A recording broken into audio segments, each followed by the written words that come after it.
Saludos jóvenes y señoritas. Espero que estén bien, y que le estén echando ganas a sus estudios. Vamos a continuar con nuestro curso de física fundamental. En esta tercera unidad vamos a reanudar nuestro contenido de movimiento. Estamos en el área de mecánica, ¿se recuerdan? Y en los temas anteriores que habíamos trabajado, se recuerdan que era movimiento rectilíneo uniforme y movimiento rectilíneo uniformemente variable, ¿sí? Son estos dos temas. En este tema no hay aceleración, ¿sí? En el MRU, recordemos que la aceleración es cero. Y en cambio acá, en el MRV, sí hay aceleración, ¿de acuerdo? Esa es la gran diferencia que hay entre uno y otro. Cuando la aceleración es cero, entonces significa que la velocidad es constante. Cuando la aceleración existe, significa que la velocidad va cambiando. Es la gran diferencia. Pero ahora entonces vamos a tratar un tema sumamente importante que se conoce como movimiento vertical. El movimiento vertical es un movimiento rectilíneo uniformemente variable. O sea, vamos a seguir en este mismo tema, solo que ahora en vez de ver objetos que se mueven en línea horizontal, vamos a ver objetos que se mueven en línea vertical, ¿no? Y entonces para ello vamos a leer lo que acá dice. Dice: el movimiento vertical se puede dividir en caída libre y tiro vertical. En caída libre y tiro vertical hacia arriba o hacia abajo. Ambos fenómenos son analizados bajo los criterios de MRV. Entonces, el movimiento vertical resalta dos ideas que aquí están marcadas. Resalta la idea de caída libre y la idea de tiro vertical. Pero ambos son movimientos rectilíneos uniformemente variados. O sea que es el mismo tema de la clase anterior. Solo que en vez de ver los objetos de manera horizontal, los vamos a ver de manera vertical. Entonces vamos a iniciar a trabajar lo que es caída libre. Y aquí tenemos el concepto de lo que es caída libre. Bueno, nos dicen entonces acerca de caída libre que es el fenómeno donde desde cierta altura se deja caer un cuerpo y no se ve afectado por la resistencia del aire. La razón por la cual un objeto cae es por los efectos de la gravedad. Bueno, entonces dice que la caída libre es de que cuando yo voy a soltar un objeto desde cierta altura y este empieza a caer, pues a eso se le llama caída libre. Pero siempre y cuando en el análisis yo no voy a considerar la resistencia del aire. ¿A qué se refiere eso? Bueno, vamos a pasar a nuestro espacio de trabajo. Ustedes ahí en su cuadernito lo pueden colocar después del párrafo. Y entonces yo voy a tener acá el suelo. Ese es el suelo. Y yo voy a tener un objeto a cierta altura respecto al nivel del suelo, ¿sí? Si hay una altura que yo le voy a llamar H, entonces va a haber una caída. Si el concepto es dejar caer,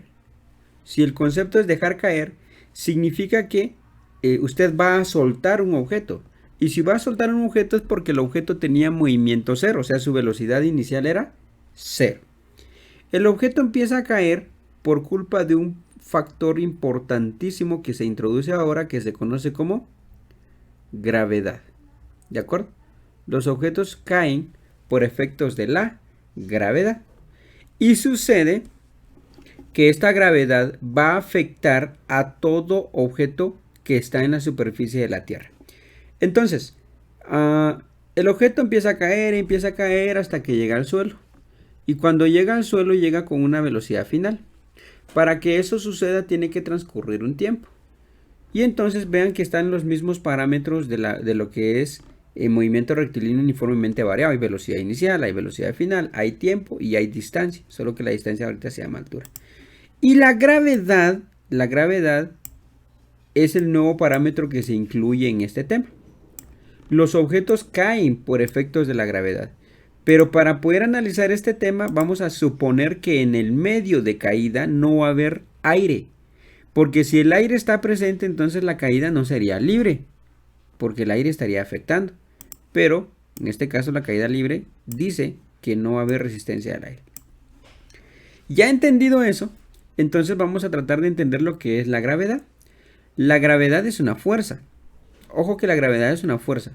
Es una fuerza de atracción que el centro de la Tierra ejerce sobre todos los objetos que están en su superficie. La gravedad es una fuerza de atracción. que lo ejerce el centro de la Tierra sobre todos los objetos que están en la superficie terrestre. Bueno, está bien. Veamos qué dice acá. Es necesario enfatizar que la gravedad es una fuerza. Debido a ello, posee una aceleración cuyo valor promedio es g igual a menos 9.8 metros por segundo al cuadrado. Entonces, para entender esta parte, voy a pasar yo acá. Y entonces vamos a hacer el siguiente análisis. Dice que la gravedad es una fuerza. Y es una fuerza que el centro de la Tierra ejerce sobre todos los objetos que están en su superficie. Esta es la Tierra. Este es el centro de la Tierra. Recordemos que si leemos nuestros libros o hacemos un poquito de investigación, la Tierra tiene un núcleo, ¿sí? Y el núcleo de la Tierra está compuesto de diversos materiales, entre ellos metales, oro y todo eso, ¿no? En el núcleo se genera una gran cantidad de energía. Y entonces la Tierra empieza a generar una cosa que se llama campo magnético, gracias a ese núcleo, ¿sí? El campo magnético se desplaza, bueno, o se manifiesta alrededor de la Tierra de esta manera, ¿sí? Bueno, sale desde el centro, de hecho, y va así, ¿sí? Si queremos verlo de cierta manera, pues se puede ver así. Eso rodea toda la Tierra, ¿sí? Y entonces ese es el campo de fuerza de atracción que se genera. Y entonces, si usted está parado en la superficie de la Tierra, el centro de la Tierra lo va a jalar, ¿sí? Independientemente de dónde esté usted, la gravedad lo va a jalar. Y entonces a eso es lo que se conoce como fuerza de atracción, que se genera por una cuestión que se llama gravedad, que siempre va a jalar los objetos hacia el centro de la Tierra. Es una fuerza, ¿de acuerdo? Así funciona la gravedad. Esto es como que si fuese un imán, ¿sí? Como que el centro de la Tierra fuese un imán. Si ustedes conocen a los imanes tienen esta característica de que si yo acerco una placa de metal, a un imán, este se va a ver atraído cerca del imán, ¿no? Se va a ver atraído hacia el imán. Entonces la Tierra funciona de la misma manera con todos los objetos. Esto es un imán que jala todo lo que se encuentre cerca de él. Y entonces si nosotros estamos en la superficie de la Tierra, nos vamos a ver atraídos hacia el centro. Igual con las cosas, con los libros, las mesas, los zapatos, los televisores, todo objeto que tenga masa va a ser atraído hacia el centro de la Tierra. A eso se le conoce como gravedad. Es una fuerza. Pero dice también de que esa fuerza, debido a que la gravedad es una fuerza, entonces es necesario entender que cuando se habla de una fuerza siempre va a estar conectada con una aceleración. No significa que la fuerza sea aceleración o que la aceleración sea fuerza. No significa eso. Significa que donde hay fuerza, teóricamente también debe de existir una aceleración. Eso es importante. Bueno, entonces si la gravedad es una fuerza y la fuerza involucra una aceleración, entonces existe una aceleración de la gravedad que en promedio vale menos 9.8 metros por segundo al cuadrado.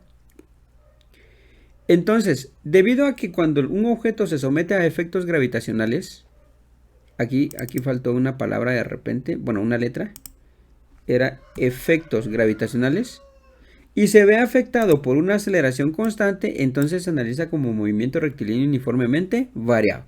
Y les explico esta situación, les explico qué significa este párrafo. Yo sé que si estoy parado en la Tierra, si yo estoy parado en la Tierra, la gravedad me va a atraer por medio de una fuerza dirigida hacia abajo. Pero como la gravedad está presente, entonces existe una aceleración que jala los objetos dirigidos hacia abajo. ¿Sí? Esa aceleración. Solo que como esta aceleración es conocida, ya no se escribe como A, sino que se escribe como G, que vale 9.8 metros por segundo al cuadrado. Pero esa gravedad va dirigida hacia abajo. Esa aceleración va dirigida hacia abajo. El concepto dice de que como la gravedad es una fuerza y la fuerza tiene una aceleración y esa aceleración es 9.8 metros por segundo al cuadrado, dice de que esta aceleración es la que van a obtener todos los objetos que van a caer hacia el centro de la Tierra. Pero dice que es un promedio nada más. ¿Por qué razón dice que es un promedio? Les voy a explicar por qué se refiere a eso. Vamos a dibujar cierto perfil de la Tierra. Imagínense de que este es el mar, ¿sí? Vamos a dibujar el mar acá. Sus olas y ahí está el mar. Y entonces aquí empieza la playa y entonces usted empieza a subir, digamos de que este es Champerico y de que usted empieza a subir y llega a Xela, acá está Xela y usted sigue subiendo y llega a Toto, ¿no? Llega a Toto, ahí está Toto, ahí está Xela y aquí está Champerico. Hay una persona aquí a la orilla del mar, hay una persona aquí en Xela, y hay otra persona aquí en Toto, porque Toto relativamente está un poquito más elevado que Xela sobre el nivel del mar. Esa sería el perfil de cierta parte de nuestro entorno. Y que aquí en el centro, ¿sí?, de manera grande, está el núcleo de la Tierra. Y este es el gran imán que jala todos los objetos que están en la superficie de la Tierra, ¿sí? Entonces, como en un imán, si en un imán, por ejemplo, en este ejemplo de acá arriba, si a ese imán yo le acerco mi objeto, la fuerza de atracción se va a ver afectada. ¿De qué manera? Si este es el objeto y el objeto yo lo alejo mucho, pues ya no va a haber fuerza de atracción. Mientras más lejos yo tenga el objeto, pues la fuerza ya no se va a sentir. Pero si lo acerco, entonces la fuerza se va a sentir. ¿De acuerdo? Mientras más cerca esté yo del imán, pues mayor fuerza de atracción va a tener. O sea que la atracción va a depender de la distancia a la que yo esté. Lo mismo sucede con la gravedad. ¿De acuerdo? Mientras más cerca esté yo del centro de la Tierra, la gravedad va a ser más intensa. Mientras más lejos esté yo del centro de la Tierra, la gravedad va a ser menor. ¿De acuerdo? Y entonces podemos hacer una analogía acá de que la persona, de que esto es lo que yo voy a conocer como mi nivel del mar, ¿sí? Digamos de que esa línea punteada de color negro se refiere a mi nivel del mar. Y entonces, ¿qué sucede? Sucede de que Toto, más o menos, esto lo podrían investigar, está a una altura de 2400 metros sobre el nivel del mar. Eso significa 2400 metros sobre el nivel del mar. Xela está a una altura más o menos de 2300 metros sobre el nivel del mar. Y esta persona que está en Champerico está a 0 metros sobre el nivel del mar. ¿Por qué? Porque está en el nivel del mar, ¿sí? 0 metros. Y entonces la pregunta es, ¿quién de mis tres opciones se va a ver afectado por una mayor intensidad de gravedad? Contéstense en casita. ¿Quién está más cerca del centro de la Tierra? Obviamente la opción número 1. La opción número 1 está más cerca del centro de la Tierra. De allí de ahí seguiría la opción 2 y por último la opción 3. Aquí habría más intensidad de gravedad, se reduce acá y se reduce más acá. Yo puedo decir hipotéticamente hablando, solo para que ustedes se tomen una idea de lo que trato de decirles, es de que la gravedad de la persona que está en Champerico, es probable que sea 10 metros por segundo al cuadrado. La aceleración es más grande, es más intensa. Que la gravedad de la persona que está en Xela, digamos de que es 9.81. Y que el de la gravedad de la persona que está en Toto es de 9.8. Hay variaciones. La aceleración de la gravedad va a depender mucho de la altura a la que usted esté. Mientras más alto usted esté, más lejos estaría del imán, más lejos estaría del centro de la Tierra. Y por el hecho de estar más lejos del centro de la Tierra, entonces su gravedad va a ir disminuyendo poco a poco. Espero que me estén entendiendo, ¿de acuerdo? Bueno, en la vida real entonces las gravedades son distintas y va a depender del lugar donde esté ubicado la persona. Y eso es cierto. Pero la verdad no varía demasiado. Aquí 9.81, 9.8. Aquí es 10 relativamente hablando. No varía mucho. Entonces se estableció en promedio mundial, se estableció un promedio a nivel mundial de que la gravedad de preferencia se iba a trabajar como 9.8 metros por segundo al cuadrado a nivel mundial. Algunos usan 9.81, pero con nosotros con 9.8 pues estamos bien, ¿de acuerdo? Ese va a ser nuestro valor. Y esa gravedad va dirigida hacia abajo. Y por el hecho que va dirigida hacia abajo, entonces esa gravedad va a ser negativa. ¿Sí? Negativa. Por el hecho de ser una aceleración, vean las dimensionales, por ser una aceleración, entonces esto se puede definir como A de aceleración, solo que se le puede asignar G de gravedad. ¿De acuerdo? Y entonces viene la pregunta. La gravedad tiene que ver con el peso de los objetos. Mientras mayor sea la intensidad de la gravedad, mayor va a ser el peso de los objetos. Significa que una persona que está en la playa pesa más que una persona que está en un lugar alto. ¿De acuerdo? Es por eso de que cuando usted escala un volcán, un volcán está a una altura considerablemente alta, entonces las condiciones físicas empiezan a cambiar, a usted siente que le empieza a faltar el aire porque la presión cambia, porque la altura es distinta, se modifican un montón de situaciones y entonces uno se desbalancea, ¿no? Porque todos estos efectos son sensibles, ¿no? Entonces, en resumen, ¿quién es el culpable de que los objetos caigan? El culpable es la gravedad, ¿de acuerdo? El culpable es la gravedad. ¿La gravedad es una fuerza o es una aceleración? La gravedad es una fuerza que tiene una aceleración. La aceleración de la gravedad es menos 9.8 metros por segundo al cuadrado, dirigidos hacia abajo. ¿La gravedad es la misma en todo el mundo? ¿En la vida real? No, no es el mismo en todo el mundo. ¿Por qué? Porque va a depender de la altura a la que usted esté. Si usted está a una altura bastante grande, entonces está más lejos del centro de la Tierra, entonces su gravedad disminuye. Pero si usted está a una altura muy baja a nivel del mar, entonces significa que está más cerca del centro de la Tierra, por lo tanto su gravedad va a ser mayor, ¿de acuerdo? La caída de los objetos es por culpa de la gravedad. Entonces un objeto va a caer por culpa de la gravedad. Pero en estos experimentos, en estos problemas que vamos a trabajar, no vamos a considerar la resistencia del aire, porque el aire es un factor que va a afectar el movimiento. Para entender mejor esto, vamos a analizar una página, ¿sí? La página es una página que yo les voy a dar el link, que es de una universidad, y habla un poquito de cómo entender la caída libre. Vamos a entrar, ¿sí? Y vamos a encontrar este entorno. ¿Ya se fijaron? Vamos a encontrar este entorno. De este lado tengo información importante acerca de dos objetos. Vean que aquí hay dos esferitas, una en el lado izquierdo y otra en el lado derecho. Aquí puedo cambiar, vamos a hacer un pequeño zoom. Aquí puedo cambiar la altura a la que están los objetos, el aire, las condiciones del aire. Aquí puedo cambiar las condiciones de la esfera número 1, o sea, la que está a la izquierda. Y aquí puedo cambiar las condiciones de la esfera número 2, o sea, la que está aquí. Aquí abajito voy a encontrar información importante de la esfera número 1, como altura, tiempo y velocidad. Y aquí también los mismos datos de la esfera número 2. De este lado voy a encontrar dos diagramas, bueno, dos espacios donde se van a dibujar los diagramas de movimiento, que por el momento no lo vamos a analizar porque no es nuestro contenido ahorita, o sea, no fue parte de lo que analizamos por el momento. Y de este lado vamos a tener una serie de interrogantes, una serie de cuestiones que nos piden hacer para trabajar esto, ¿no?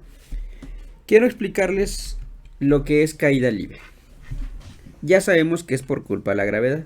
Ya conocemos que la gravedad es una fuerza. Ya conocemos que la gravedad, por ser una fuerza, tiene una aceleración que vale menos 9.8 metros por segundo al cuadrado.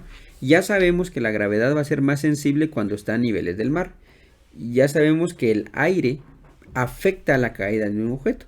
Pero si hablo de caída libre, entonces no voy a considerar la resistencia del aire. Probemos entonces un experimento con este simulador. Vean, chequemos acá. El aire tiene cero densidad. O sea que no existe aire. ¿De acuerdo? La altura del objeto es 130 metros. Le vamos a poner 200 metros. Una altura de 200 metros. Bueno, vamos a dejarlo mejor en 160. Lo vamos a dejar a una altura de 160 metros. La esfera número 1, que es esta, le vamos a cambiar de material. Le vamos a poner de cristal o de aluminio. Le vamos a dejar con aluminio. El tamaño de la esfera aquí la podemos modificar. Miren, podemos modificar el tamaño de la esfera, el radio de la esfera, pero lo vamos a dejar en tamaño normal. La masa de esa esferita es 1.41 kilogramos y el peso es de 13.85 newtons. Ahora la esfera número 2. La esfera número 2 lo vamos a dejar en el mismo tamaño, 0.05 metros de radio. Solo le vamos a cambiar de material, le vamos a poner oro, ¿sí? Vamos a poner oro y entonces vean que la esfera cambió a oro. Entonces, si nos damos cuenta, las masas cambian, porque como los materiales son distintos, la masa de arriba es 1.41 y la masa de abajo son 11.31. El peso de arriba, el aluminio, pesa 13.85 y el peso del oro 110. Obviamente el oro pesa mucho más y es el mismo tamaño. Bueno, ahí están las condiciones iniciales de nuestro sistema. Están a la misma altura, chequen que los dos objetos están a la misma altura. El aluminio pesa menos que el oro, ¿verdad? Los vamos a dejar caer desde la misma altura y al mismo tiempo. La pregunta es, ¿quién va a llegar antes al suelo? Ojo que no hay aire, no hay aire. ¿Quién va a llegar antes al suelo? Contéstense en casita. ¿La esfera de aluminio o la esfera de oro? Probemos a ver qué nos dice el simulador. Y entonces le damos play y vean que los objetos empiezan a caer, empiezan a caer, empiezan a caer.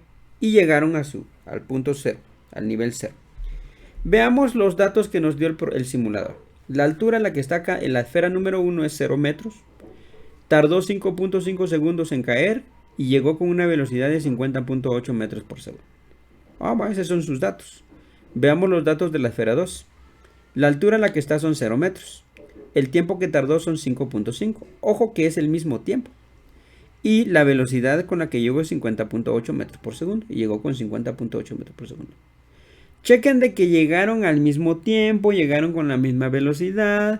Y entonces, ¿qué podemos decir nosotros de este fenómeno? De que si no hay aire, no me importa esto, no me importa el tipo de material que tengan los objetos. No me importa el tamaño, no me importa el peso. Si no existe resistencia del aire y yo dejo caer dos objetos desde la misma altura y al mismo tiempo, significa que van a llegar al mismo tiempo y con la misma velocidad. Vean, voy a hacer que la esfera de aluminio, que la esfera de oro mejor, sea más grande. Obviamente este pesa mucho más. Alguien puede decir, bueno, pero como este pesa más, va a caer antes. Probemos. Miren, están cayendo, están cayendo, están cayendo, van juntitos y llegan juntitos. Se tarda 6.1 segundos y aquí también se tarda 6.1 segundos. No importa el aire, muchachos, no importa la resistencia. No importa el tiempo, no importa la velocidad. Esto porque no existe resistencia del aire. Bueno, ahora, ¿pero qué pasaría? Vamos a dejar las condiciones iniciales. ¿Qué pasaría? Ahora ya tengo el aluminio y tengo el oro. ¿Y qué pasaría si ahora sí va a haber aire? Voy a poner aire. Bueno, hay 0.50 kilogramos por metro cúbico de aire. ¿Qué significa? Que ya hay ambiente, ya hay oxígeno, ya hay gases en el ambiente. Ahora sí se va a afectar el movimiento. Ahora sí se va a afectar. Porque de los materiales que tenemos hay uno que logra vencer más rápido la resistencia del aire. ¿Quién creen ustedes de que de estos dos materiales logra vencer más rápido la resistencia del aire? Porque esto es como una nube que está aquí presente. Y hay dos materiales. Pero uno de ellos, por ser distintos, uno de ellos va a romper más rápido esa barrera del aire. Pues yo me inclino por el oro. Veamos si es cierto. Le damos play a la simulación. Y entonces, ¿qué es lo que empieza a suceder? ¿Qué es lo que sucede? Vean qué sucedió. Verifiquemos los datos finales. La altura en la que está la esfera 1 son 0 metros y la esfera 2 también son 0 metros. El tiempo que se tardó la esfera 1 son 6.2 segundos y el tiempo que se tardó la esfera 1, la esfera 1 se tardó 6.2 y la esfera 2 se tardó 6.1. Ojo que los tiempos cambiaron. ¿Quién se tardó más? La esfera de aluminio. La esfera de oro se tardó menos. Obviamente que es una miseria lo que cambió, ¿no? Pero ahí nos damos cuenta que a quién le costó vencer más la resistencia del aire. Le costó vencer más la resistencia del aire a la esfera de aluminio. O sea, ahorita sí hubo variación, pero porque el aire está presente. Cambiemos el material. La esfera de aluminio ahora pongámosle de madera. Ahora la esfera es de madera. Tengo madera y tengo oro. Y el oro lo vamos a hacer más grande. Ok. hay aire. Vean que hay aire. Tengo madera y tengo oro. ¿Quién creen ustedes de que va a llegar antes al suelo? Obviamente la esfera de oro, porque la esfera de oro va a vencer, no porque pese más, sino porque su densidad es así. Va a vencer más rápido la resistencia del aire. ¿Sí? Veamos. Empiezan a caer, empiezan a caer, empiezan a caer. Y chequen. Llegó antes la esfera de oro. Verifiquemos los datos. ¿Cuánto se tardaron? Él se tardó 6.4, la de madera, y la de oro solo se tardó 6.1. Él llegó solo con 48 metros por segundo y él llegó con 56, llegó más rápido, ¿verdad? Tiene lógica, porque logró vencer más rápido la resistencia al aire. ¿Qué vamos a hacer ahora? Vamos a hacer más espeso el aire. Ok, estamos en un ambiente donde el aire es más denso, más espeso, hay más humedad. Entonces veamos qué sucede. Obviamente les va a costar más vencer la resistencia al aire. Pero ¿a quién le va a costar más? Le va a costar más a la esfera de madera. Es la lógica. Veamos si es cierto. Empiezan a caer, empiezan a caer. Y vean qué sucede. Cayó antes la de oro y era lo que esperábamos. La de madera se tardó 6.8, mientras que la de oro se tardó 6.1. Hay diferencia. Entonces ahí nos damos cuenta que cuando sí consideramos la resistencia del aire, el movimiento se va a ver afectado. Pero ¿qué pasa si dejamos aire cero? No hay aire ahorita. Probemos nuevamente el experimento. Vean, van juntitos, van juntitos, van juntitos y llegan juntos. No importó el material, no importó el peso, no importó nada y ambos se tardaron 6.1 segundos y llegaron con la misma velocidad. Entonces, en los problemas que nosotros vamos a resolver, vamos a suponer de que no hay aire. Ese va a ser nuestro criterio. Vamos a hacer de cuenta de que no existe resistencia del aire, ¿verdad? Por lo cual, si yo dejo caer dos objetos desde cierto punto y al mismo tiempo, entonces van a llegar al mismo tiempo al suelo. Acá en esta página podemos ver que hay algunos ejercicios que podríamos resolver y me interesa mucho que ven este experimento que hicieron unos astronautas en la luna. Dice acá estos astronautas estaban en la luna, bueno, e hicieron el experimento de caída libre. En la luna no hay oxígeno, no hay aire, no hay nada de eso. Y entonces ellos van a soltar una llave o un tornillo, si mal no estoy, es una llave, un tornillo, y una pluma de pollo, de gallo, de lo que sea, ¿no? Y veamos qué es lo que sucede. Veamos el video. Bueno, ustedes lo pueden ver en casita también.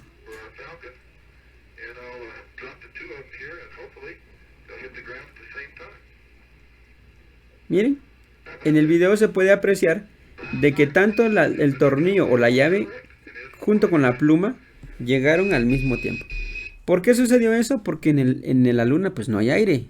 Y entonces se comprueba de que si no existe aire, la caída de los cuerpos es de manera similar. ¿De acuerdo? Aquí en donde dice síntesis hay un cuadro donde yo quiero que rellenen ustedes en su cuaderno, ¿no? Que ustedes puedan contestar o puedan completar los espacios que ahí se encuentran vacíos, ¿no? Puedan arrastrar la respuesta que ustedes consideren que hace falta en los espacios vacíos para contestar el test. Le dan una captura y lo agregan a su informe de esta semana. Por favor, necesito que hagan eso. Bueno, para poner en práctica lo que es el tema de caída libre, vamos a regresar a nuestra pizarra. Y entonces, para resolver problemas de caída libre, como ya sé que la caída libre es un movimiento rectilíneo uniformemente variado, porque hay gravedad, o sea, la gravedad es una aceleración, ¿sí? Entonces se usan las mismas ecuaciones cinemáticas, las mismas que vimos anteriormente. Pero como yo sé que en la caída libre, chequemos, hagamos un resumen. La caída libre es esto. Recuerden que caída libre es porque no hay resistencia del aire. La velocidad inicial es igual a 0. Cuando llega al suelo llega con una velocidad final. Hay una altura h y hay un tiempo t. Y hay una gravedad que va dirigida hacia abajo. Pero la gravedad es la aceleración, ¿sí? Tengo aceleración, tengo velocidad inicial, tengo velocidad final, tengo altura y tengo tiempo. Por lo tanto, todo esto se resume en MRUV. Por lo tanto, se trabaja igual que un movimiento rectilíneo uniformemente variado. La ventaja es de que como el tema es caída libre, la velocidad inicial es 0. Por lo tanto, yo anulo la velocidad inicial en cada una de las ecuaciones. Y entonces me quedan otras ecuaciones más chiquitillas, más compactas, más fáciles de trabajar, que son estas. Estas fórmulas que están acá únicamente se usan para resolver problemas de caída libre. Bueno, entonces pongamos en práctica eso. Veamos entonces. Aquí hay un problema, hay un ejemplo. Determine la altura de un edificio. Aquí está el edificio. Si desde su azotea, si desde acá arribita, hasta acá arriba, se deja caer un cuerpo. O sea, vamos a dejar caer un cuerpo acá, desde acá arriba. Y tarda 10 segundos en llegar al suelo. O sea, tarda 10 segundos en llegar hasta acá. Bueno, hay que calcular la altura. Y la rapidez con la que impacta en el suelo. O sea, que hay que calcular la altura y hay que calcular la velocidad final. Bueno, entonces vengo y digo, voy a hallar la altura. Bueno, entonces chequen los datos que tenemos en nuestro dibujito. Si se va a dejar caer, de entrada yo sé que la velocidad inicial es igual a 0. Tengo gravedad y tengo tiempo. Como ya sé que las fórmulas se anularon, anularon los términos que tienen velocidad inicial, solo me voy a concentrar en las fórmulas que tienen gravedad, tiempo y altura, porque es lo que quiero calcular. Y aquí está. De estas 4, la cuarta tiene gravedad, tiempo y altura. Entonces la cuarta es la que me conviene. Y voy a decir que la altura, según la fórmula que estaba allí, es igual a 1/2 de la gravedad por el tiempo elevado al cuadrado. Y sustituyo valores. La altura es igual a 1/2 de la gravedad, que yo sé que vale 9.8 metros por segundo al cuadrado, multiplicado por el tiempo, que vale 10 segundos. Por lo tanto, la altura es igual a 1/2 por 9.8 es 4.9. Y 4.9 por 10 es 490 metros. Ojo con las dimensionales. Si no le hubiese puesto los metros, está mal. Tengo que ponerle metros. Si le hubiese puesto segundos, le hubiese puesto metros por segundo o metros por segundo al cuadrado, está exageradamente mal. Porque si estoy calculando altura, las alturas se miden en metros. En este caso, sistema internacional. Si no me ponen los metros, entonces todo estaría mal. Listo. La altura de este edificio es 490 metros. Qué sencillo, ¿no? Vaya, entonces ahora calculemos lo otro que me piden, porque también en el problema me preguntaban la velocidad final, la velocidad de impacto en el suelo. Entonces vamos a hallar la velocidad final. Para ello, puedo usar la fórmula número 1. Chequen. Velocidad final es igual a gravedad por tiempo. Recuerden que estas fórmulas solo se usan en el tema de caída libre, ¿no? Entonces, la velocidad final es igual a gravedad multiplicado por el tiempo. Por lo tanto, la velocidad final es igual a 9.8 metros por segundo al cuadrado multiplicado por el tiempo, que es 10 segundos. Por lo tanto, la velocidad final es 9.8 por 10, que me da 98 metros por segundo. Esta es la velocidad con la que llega a impactar en el suelo. Listo.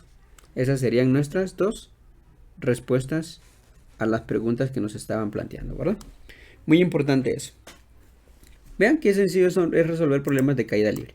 Ahora, ¿qué sucede? Hace un rato yo dije que la gravedad era negativa, ¿se recuerda? Y entonces, profe, ¿y si la gravedad era negativa aquí, por qué la usa positiva? Vean lo que está pasando en el fenómeno, ¿sí? El fenómeno ¿está acelerando o está frenando? En otras palabras, ¿el fenómeno está ganando velocidad o está perdiendo velocidad? Como está ganando velocidad, pues por eso lo usé positivo, ¿sí? Por eso lo usé positivo. Si estuviera perdiendo velocidad, o sea que el objeto estuviera subiendo, entonces lo usaría negativo. Esa es convención de signos. En realidad no hay una norma establecida para ello. La realidad es lo conveniente es trabajarlo de manera vectorial, asignar un marco de referencia, un punto inicial, un punto final y trabajar de manera vectorial. Pero para no complicarles ahorita un poquito este proceso, lo vamos a trabajar de esta manera. Si gana velocidad, la aceleración es positiva. Si pierde velocidad, entonces la aceleración es negativa. Ese es el criterio que vamos a usar por el momento. Y veamos un segundo ejemplo. Se suelta una pelota desde el techo de un edificio, dice. Ah, bueno, se suelta una pelota, aquí está la pelota. Solo que ahí como que se nos adelantó. Ahí está, ahí empezaría. Se suelta una pelota desde el techo de un edificio, solo que esa pelota mía salió como que muy feita, ¿no? Bueno, más o menos. Se suelta una pelota desde el techo de un edificio de 90 metros. Calcula el tiempo que tarda en llegar al suelo y la rapidez de impacto. Ah, bueno, entonces yo ya sé que la velocidad inicial es igual a 0. Ya sé que la gravedad es 9.8 y ya sé que la altura es 90. Entonces busco entre mis fórmulas una que tenga, como lo que quiero hallar es el tiempo. Entre mis fórmulas busco una que tenga tiempo. Y la que tiene tiempo es la misma que usamos en el ejercicio anterior. Es un medio de gravedad por el tiempo al cuadrado. Profe, pero con eso no se calcula tiempo, con eso se calcula altura. Es cierto, pero lo puede despejar. ¿Cómo se hace un despeje de fórmulas? Pues quitando todo lo que le está estorbando a mi variable a despejar y pasarlo al otro lado a realizar su operación contraria. Ok, les voy a explicar cómo despejar la t. Acá, les voy a explicar cómo despejar la t. Le doy vuelta a la ecuación. Un medio de g por t al cuadrado es igual a h. Le di vuelta a toda la formulita. Al darle vuelta a toda la fórmula, pues no cambia nada. Y como se trata de hallar t, o sea, debo de despejar la t, voy a quitar todo lo que le estorba a la t y lo voy a pasar al otro lado a aplicar su operación contraria. Y voy a empezar con el 1 medio porque siempre se empieza con lo que está más lejos de la t. Y lo que está más lejos de la t es el 1 medio. Entonces, pero ese 1 medio está actuando de esta manera, vean. La h está ahí. Ahora el 1 medio. ¿Qué pasó con el 1 medio? El 1 que estaba multiplicando, porque recuerden que es una multiplicación de fracciones, el 1 pasa a dividir. Me quedaría h dividido 1. Pero como eso no afecta, no hay necesidad de escribirlo. Y el 2 que está dividiendo pasa al otro lado a multiplicar. ¿Vean? Ya quité el 1 medio y quedó 2h. Ahora voy a quitarle la g, porque la g es lo que está más lejos. La g que está multiplicando pasa a dividir. Ahora ya solo hay que quitar el cuadrado. Ese cuadrado que está potenciando la operación contraria de la potencia es la raíz. Y como es potencia cuadrada, entonces tiene que ser raíz cuadrada. Por lo tanto, t es igual a 2h dividido g raíz. Por lo tanto, t es igual 2 por h. ¿Cuánto vale h? La h vale 90 metros. Dividido la g vale 9.8 raíz. Por lo tanto, ya solo introduzco esos valores en la calculadora. Primero se hace lo que está dentro de la raíz y quedaría 2 por 9.8 dividido, perdón, 2 por 90 dividido 9.8 raíz cuadrada de eso. Y en mi calculadora me muestra que equivale a 4.29 aproximadamente segundos. Ojo, segundos, la dimensional. Sucede que muchos chicos no me escriben la dimensional. A partir de ahora, si no me escribe la dimensional, le voy a poner 0. ¿Sí? ¿Por qué? Porque esa es clave, esa es importantísimo. Entonces la respuesta es 4.29 segundos. La pelota tarda 4.29 segundos en caer. Pero también me están preguntando la rapidez de impacto en el suelo. O sea que también me están preguntando la velocidad o rapidez final. Ah, bueno, entonces la rapidez final se calcula así. Hallar velocidad final. La velocidad final es igual a gravedad por el tiempo. La gravedad es 9.8 metros por segundo al cuadrado multiplicado por el tiempo que acaba de darme. ¿Cuánto es el tiempo que me acaba de dar? Es 4.29. Ese 4 no me quedó muy bonito que se diga, lo vamos a corregir. 4.29 metros, perdón, segundos. Por lo tanto, la velocidad final es 9.8 por 4.29. A mí me queda 42.04. 42.04. Si lo dejo así, es el error más grave que pude haber cometido. Porque no hay especificación, no hay dimensional. Si lo dejo así, está grave, está mal. Si lo dejo así, está malísimo. Si lo dejo así, está súper mal. Lo ideal es que corresponda a lo que estoy calculando. Estoy calculando velocidad y la velocidad en el sistema internacional se mide en metros por segundo. Entonces, ahora sí, esta es mi respuesta. Está la velocidad de impacto y está el tiempo de caída. ¿Verdad? Es un tema bastante sencillo, no está tan complicado. Lo único que tienen que hacer es elegir una fórmula, trabajarla de la mejor manera posible y resolver esos problemas. En el siguiente video vamos a ver el tema de tiro vertical, ¿verdad? Para que puedan practicar bastante este tema.